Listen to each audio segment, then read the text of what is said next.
ভোরের স্নিগ্ধতা, এক কাপ চা আর পাহাড়ি মানুষের ব্যস্ততা, এই নিয়ে শুরু করলাম আজকের অভিযান। Good morning from Katari. সকাল সকালে বেরিয়ে পড়েছি, কারণ ফার্স্ট গাড়ি হচ্ছে ওখালডোগনা অবধি আছে, প্রায় 7-8 ঘন্টা লাগবে। ওখালডোগনা থেকে আবার আমাকে সালারি যাওয়ার জন্য আরেকটা গাড়ি হতে উনি অ্যারেঞ্জ করে দেবেন। সেরকম একটা ঠান্ডা নেই, হালকা হালকা নজারা আছে।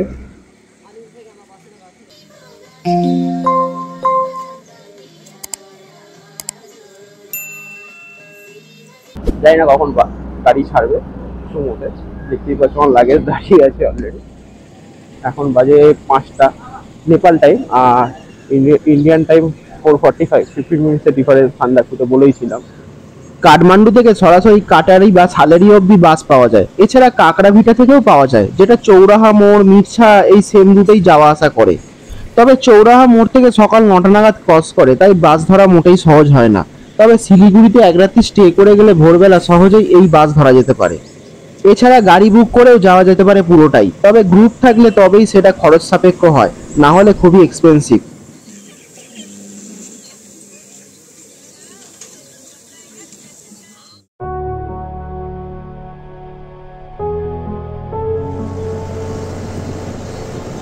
অবশেষে গুরুজি গাড়ি স্টিয়ারিং ঘুরিয়ে কাটারি বাজারের ওপর দিয়ে এগিয়ে নিয়ে চলল গন্তব্যের দিকে।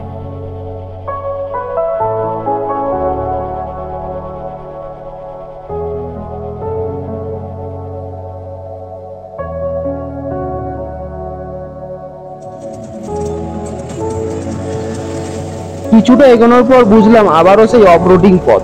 পুরো পথ জুড়ে কাজ চলছে পথ তৈরি, তাই ধুলো ছাড়া কিছু নেই। পুরো মুখ, চোখ, এমনকি গোটা জামা কাপড় সাদা ধপধপে হয়ে যাচ্ছে ধুলোয়। অগত্যা উপায় না দেখে নাকে রুমাল বেঁধে এগিয়ে চললাম এভাবেই।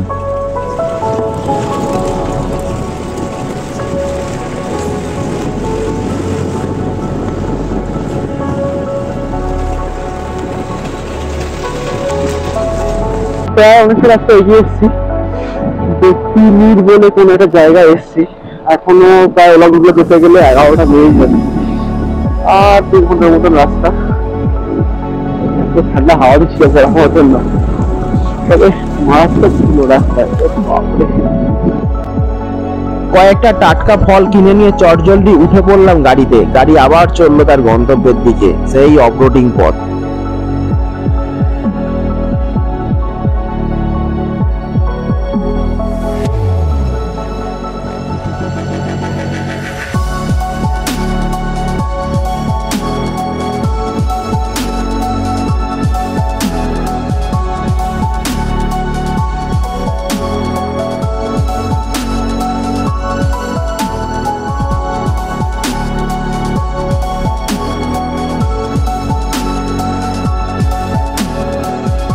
একটু একটু খিদে পাচ্ছিল বললে একটা ওয়াই কিনে ঝুড়ি ভাজার মতন গুঁড়ো করে মশলা মিশিয়ে খেয়েই নিলাম।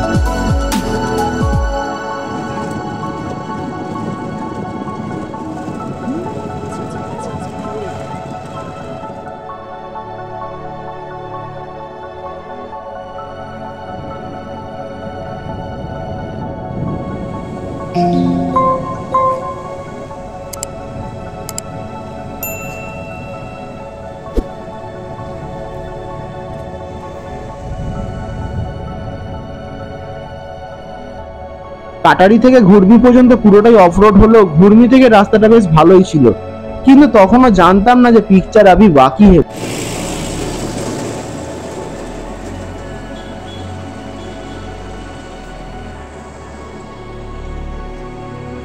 টাইম এখন 12টা 15। জাস্ট ওলাগুলো থেকে গাড়ি চেঞ্জ করে নিয়ে সালেরি যাওয়ার জন্য গাড়ি পেয়ে গেছি, তাই লেট করছি না, বেরিয়ে যাচ্ছি।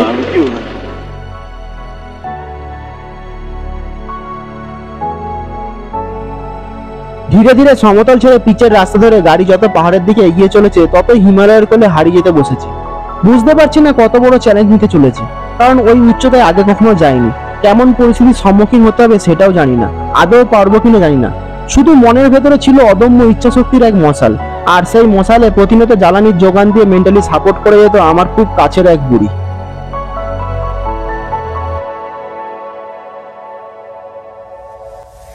সবুজের জঙ্গল আর নাম না জানা পাহাড়ি গ্রামগুলোকে পেরিয়ে অবশেষে এসে পৌঁছলাম সালেরিতে। টাইম 2:47, একদম ভালো টাইমে স্যালারি ঢুকে গেছি এবং থামেরান্ডা যাওয়ার জন্য গাড়িও পেয়ে গেছি। পাইয়া অবধি গাড়ি যাবে না, কারণ রাস্তায় কাজ চলছে। তো একটু চার্জেসটা খুব বেশি মনে হয়, তাই না? 2500 NC।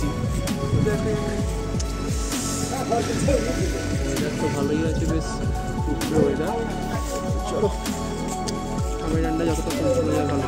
সালেরি থেকে থামদারা এবং পাইয়া অবধি যেতে ভাড়া লাগে 2200 থেকে 2500 নেপালি রুপি, যেটা সালেরি সিন্ডিকেট কাউন্টার থেকেই কাটতে হয়।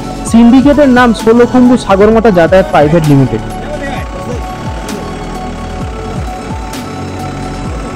সিন্ডিকেটের প্রধান রাজকুমার নামক ছেলেটা খুবই হেল্পফুল। আগে থেকে বুকিং করার দরকার পড়ে না, অন স্পট পাওয়াই যায়। তবে যত দ্রুত পৌঁছানো যাবে ততই মঙ্গল। সালেরি থেকে শেষ গাড়িটা পেলাম তো বটে, কিন্তু কিছুটা যাওয়ার পরেই বুঝলাম সে রাস্তা বড়ই ভয়ঙ্কর। পুরোটাই অফরোড। নেপালের অফরোড মানে সে আর বলার মতো নয়। হাড়গোড় খুলে গেলেও অস্বাভাবিক নয়। তাও যতটা পারলাম ফোনটাকে শক্ত করে ধরে ক্যামেরা চালিয়ে এগোতে থাকলাম। বলে রাখি, ঘুরলি থেকে সালেরি অব্দি রাস্তা পুরোটাই পিচের এবং স্মুথলি আসা যায়।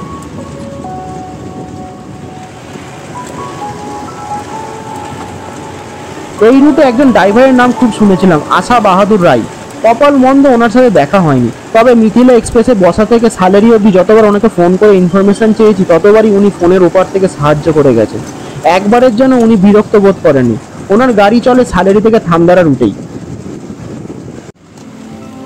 ড্রাইভার ভাইয়ের থেকে জানতে পারলাম প্রায় এখনো 40 কিলোমিটার পথ যেতে হবে। পৌঁছতে সময় লাগে 6 থেকে 8 ঘন্টা। যদি বৃষ্টি না হয় তাহলে কপাল ভালো।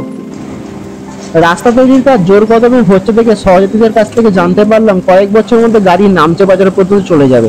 অলরেডি তা স্যাংশন হয়ে গেছে।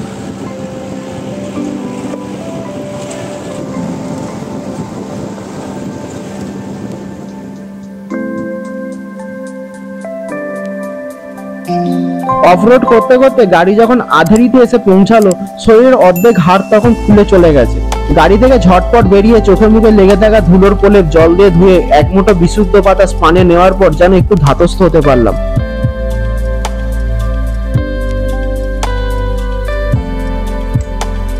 ড্রাইভার ভাইয়ের আপ্যায়নে 1 প্লেট চিকেন মোমো খেতেই সেরে ফেললাম।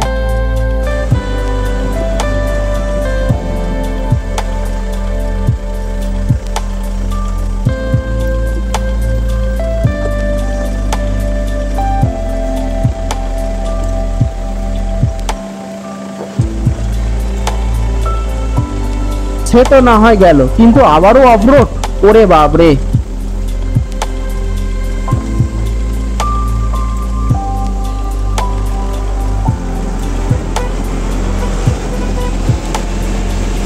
অগত্যা দুধকচি নদীকে টপকে এগোতে থাকলাম গন্তব্যের দিকে। দূরের পাহাড়ে তখন সূর্য অস্তাচলের পথে।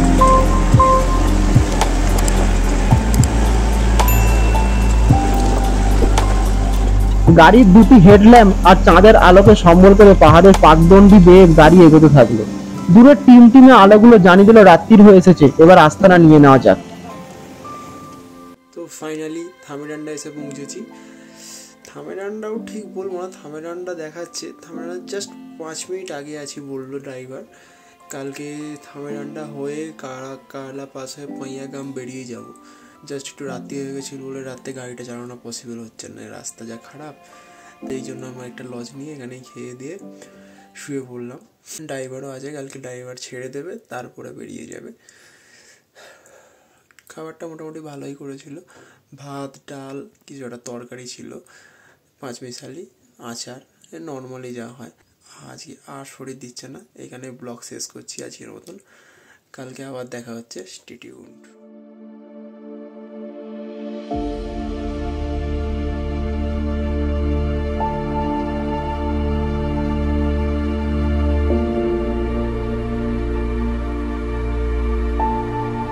রাত যত ঘনিয়ে এলো শীতের প্রভাব তত বৃদ্ধি পেল।